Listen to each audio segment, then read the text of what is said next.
A tendência mais forte é para deixar mesmo o PMDB com outros colegas, partindo para a formação de um novo partido, de cunho socialista democrático. Fernando Henrique Cardoso, em 16 de março de 1988, em entrevista. Este é o Visão Libertária, sua fonte de informações descentralizadas e distribuídas. Este artigo foi escrito por Pepe D'Ambrosio, revisado por Donda e narrado por mim, Quintessência.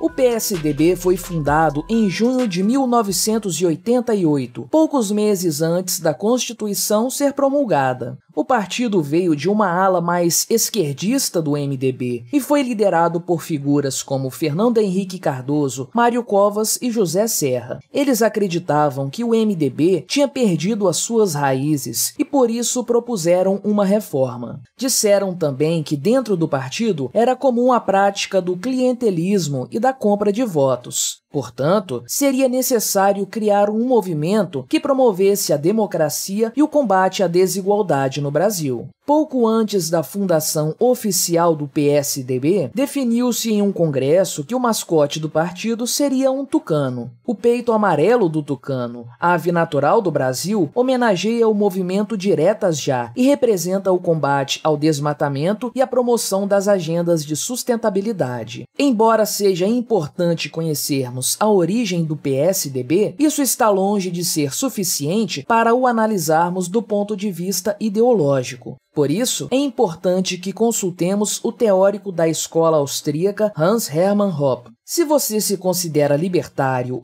ou conservador e ainda não conhece Hans Hermann Hoppe, alguma coisa está errada. Ele é professor emérito na Universidade de Nevada e é o criador da teoria ética argumentativa. Além disso, o filósofo e economista alemão mudou-se para os Estados Unidos em 1986, onde foi aluno de Murray Rothbard, tendo contribuído com o mestre até 1995. Suas mais ilustres obras são Democracia, o Deus que Falhou, O que Deve Ser Feito e uma teoria do socialismo e do capitalismo, que servirá como base teórica deste artigo. Neste último livro, o autor apresenta as definições de socialismo e as suas principais correntes de pensamento. Segundo Hoppe, socialismo é toda política institucionalizada e sistemática de redistribuição de títulos de propriedade. Basicamente, um regime socialista é aquele que toma os bens privados à força e redistribui conforme algum critério arbitrário, provavelmente de acordo com um planejamento central. Portanto, a diferença entre o capitalismo e o socialismo é o que prevalece em conflitos de propriedade. No primeiro sistema, prevalece quem se apropriou originalmente do bem ou adquiriu mediante compra ou transferência. No caso do socialismo, não são levados em conta a posse ou a apropriação, e sim a força e a vontade do grupo ou partido que comanda a sociedade. Evidentemente, as comunidades mais socialistas tendem a ser mais pobres e violentas do que aquelas que adotam o livre mercado como política econômica. Logo no começo do livro Uma Teoria do Socialismo e do Capitalismo, nos é apresentado o socialismo ao estilo russo. Ele foi implementado pelos bolcheviques após as revoluções de 1917, que derrubaram a monarquia czarista. A partir daí, ocorreu um processo sistemático de estatizações e centralização política no Partido Comunista da União Soviética, fundado por Lenin em maio do mesmo ano. Com o passar das décadas, naturalmente, subiram os custos dos consumidores, dos investidores e dos contratantes, porque havia pouco ou nenhum incentivo para as pessoas continuarem a exercer essas funções. Na União Soviética, os incentivos para produzir eram basicamente dois: o medo do governo e a propaganda comunista, que tentava estimular os trabalhadores a produzirem para a mãe Rússia. Enquanto isso, o país investiu rios de dinheiro para formar um poderoso exército para poder atender à agenda expansionista e beligerante do partido. Ao todo, 15 repúblicas socialistas chegaram a integrar a maldita União Soviética. Além disso, o governo soviético buscou o tempo todo se aproximar dos países terceiro-mundistas, a fim de promover a revolução nesses territórios e, consequentemente, expandir a sua rede de influência internacional. Em meio à Guerra Fria, a União Soviética investiu tanto quanto podia em tecnologia e armamento, sacrificando um pouco de dignidade que seu povo ainda tinha para viver. A verdade é que o socialismo ao estilo russo destruiu o país em menos de 100 anos e a União Soviética também não resistiu, caindo de podre em 1991. O saldo final do socialismo ao estilo russo foi a destruição da própria Rússia, do leste europeu, de Cuba e diversos outros fracassos ao redor do mundo, deixando aproximadamente 100 milhões de mortos. Segundo números oficiais, esses números são 17 vezes maiores que a atual crise sanitária. Atualmente, esse regime político é seguido piamente pela China e aqui no Brasil, seus principais partidos inspirados são o Partido dos Trabalhadores, o PT, o Partido Comunista do Brasil e o Partido Socialismo e Liberdade, o PSOL. Ao tentar levar a teoria marxista-leninista ao pé da letra, a União Soviética mostrou para o mundo o inferno que é esse sistema. Por isso, passou a ser necessário disfarçar as reais intenções de uma política socialista, o que deu origem ao socialismo social-democrata. Para Hoppe, esse modelo nada mais é que uma consequência natural de uma investida socialista. Não há dúvidas de que não é possível sustentar uma política econômica sem algum grau de livre mercado por muito tempo. Por isso, os social-democratas tentam equilibrar o autoritarismo socialista com os recursos de uma economia de mercado. Mas é importante ressaltar uma coisa: tanto o socialismo ao estilo russo, como também o socialismo social-democrata possuem os mesmos objetivos. Segundo Hoppe, ambos são igualitários na motivação, pelo menos em teoria, e ambos têm essencialmente o mesmo objetivo final, a extinção do capitalismo enquanto sistema social baseado na propriedade privada e na fundação de uma nova sociedade caracterizada pela irmandade solidária e pela erradicação da escassez. Uma sociedade na qual todo mundo é pago de acordo com as suas necessidades. Resumidamente, não há tanta diferença ideológica entre o socialismo russo e o socialismo social-democrata. Por outro lado, há uma clara divergência prática. O primeiro busca a socialização por meio do processo revolucionário e o segundo pela democracia parlamentarista. Basicamente, as diferenças consistem no grau de opressão do aparelho estatal. O surgimento da social-democracia admitiu a inferioridade da política econômica da esquerda e passou a procurar subsídio no livre mercado. Como meios adotados para alcançar a justiça social, são utilizadas a tributação, as políticas públicas e o assistencialismo. Enquanto o socialismo russo buscou confiscar todos os frutos do trabalho da população soviética, o socialismo social-democrata confisca o suficiente para manter os seus planos sem depauperar completamente o seu povo. Por isso, ainda há um incentivo para continuar produzindo, poupando e investindo. Por fim, é importante dizer que o nome social-democracia soa bem menos terrível do que socialismo, e isso tem efeito claro no marketing dessas ideias. Aliás, quem não quer usufruir de serviços gratuitos às custas dos mais ricos? A social-democracia ainda está em evidência hoje em dia, e seus principais figurões no mundo são o Partido Democrata de Obama, Biden e Clinton, e o Em Marcha de Emmanuel Macron. Aqui no Brasil, os partidos compatíveis com essa ideologia são o PSB de Márcio França, o PDT de Ciro Gomes e principalmente o PSDB, mas com ressalvas. Para Hoppe, esses são os dois tipos de socialismo mais tradicionais. No entanto, podemos destacar mais dois outros, o socialismo conservador e o de engenharia social. O primeiro pode causar alguma confusão conceitual, pois não se trata de conservadorismo de fato. Na obra Uma Teoria do Socialismo e do Capitalismo, ele descreve o socialismo conservador como o herdeiro do sistema feudal, prejudicando a economia de mercado e favorecendo a sociedade estamental. Hoje em dia, as políticas mais comuns desse tipo de socialismo são o controle de preços, as restrições comportamentais, o protecionismo e as regulações econômicas. Terminologicamente, seria mais correto chamarmos essa ideologia de nacional-desenvolvimentismo do que de conservadorismo. As economias nacionais desenvolvimentistas foram muito comuns nos regimes militares da América do Sul do século passado. No Brasil, ela foi ainda mais intensa na era Vargas, com a legislação trabalhista e o surgimento de empresas estatais, como a Vale do Rio Doce e mais tarde a Petrobras. Esse modelo tende a ser menos agressivo do que os outros tipos de socialismo, mas ainda assim retarda bastante o desenvolvimento social e o crescimento econômico. Por último, Hoppe nos explica um pouco sobre o socialismo de engenharia social. De acordo com o próprio termo, trata-se de uma técnica de racionalização da produção e do controle populacional, a fim de otimizar o desenvolvimento de uma nação. Essa corrente ideológica bebe muito da fonte do positivismo, mas esbarra na realidade. Para o planejamento central poder funcionar, seria necessário que houvesse um grande cérebro que fosse onisciente e alocasse sempre os recursos da maneira mais eficiente possível. Como isso não existe, todas as tentativas de planejamento central sempre irão fracassar, pois as informações estão distribuídas na sociedade. Os planos quinquenais, o grande salto para frente e todas as outras políticas de governo com nomes apelativos como esses nunca se provaram eficazes e nos levam a uma única conclusão lógica. O melhor modelo de produção é o livre mercado com informações descentralizadas e distribuídas. Agora que temos em mãos as principais correntes socialistas, podemos analisar mais precisamente o PSDB. Seria muito simplista se disséssemos apenas que o PSDB é social-democrata, e de fato ele é. O partido é um dos principais líderes do Centrão e já faz algum tempo que ele está bastante fragmentado. Vários de seus integrantes já demonstraram um viés mais conservador, principalmente nas eleições de 2018, como a campanha bolsodória do partido. Por outro lado, não faltam figuras socialistas radicais no partido, como José Serra, que já foi presidente da União Nacional dos Estudantes, a UNE. Além de Serra, Arthur Virgílio Neto também faz parte do rol de políticos do PSDB com passado de extrema esquerda. O ex-prefeito de Manaus fez parte da militância ativa do Partido Comunista do Brasil. Com isso, a única coisa que podemos afirmar sobre o PSDB é que ele é um partido imprevisível. O maior exemplo disso é o atual governador de São Paulo, que prometia trazer uma agenda liberalizante e que, na realidade, foi um dos maiores tiranos que o Brasil teve no século. João Dória ficou famoso nacionalmente ao tentar se opor ao presidente Bolsonaro, enquanto o Molusco ainda estava inelegível por conta de seus crimes. O gestor promoveu uma série ininterrupta de restrições discriminatórias e várias outras imposições com base em muita ciência. Não é muito difícil entender o interesse político do partido nesses últimos anos. Desde 1994, o PSDB tinha disputado todas as eleições presidenciais, vencendo as duas primeiras e ficando em segundo nas seguintes. No entanto, em 2018, o resultado foi um verdadeiro fiasco.